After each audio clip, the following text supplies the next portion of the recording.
So why is this so important to you that some people are going to hell? This is part 3 of my major disagreements with Christianity.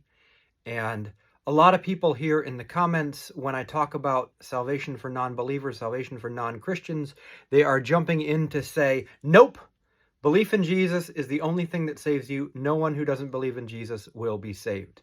So Christianity is not just the good news that heaven is open to those who believe in Jesus. It's also the bad news that hell is for those who do not. And many of you believe not only firmly in the good news, but also absolutely passionately in the bad news.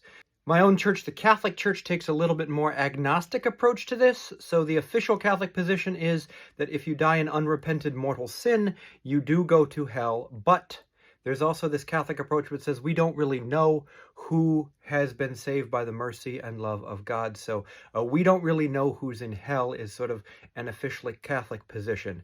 But I would go one step further, because supposedly this doctrine of who's going to heaven and who's going to hell is rooted in the teachings of Jesus. But Jesus and his disciples are not focused on that question.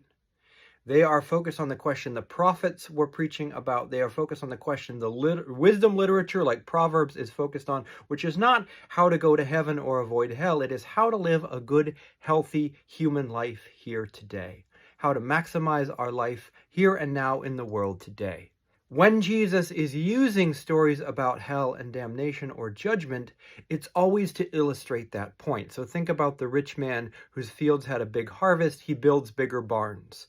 And then Jesus says, tonight you will die, and then what? What will become of all this wealth that you have stockpiled? The point being, he's spent his life selfishly, taking care of his own needs, not with concern for others. Not a great strategy, because the human life that you have lived is narrow and small and not generous and open and reflecting of the divine spirit, the divine life that animates this world.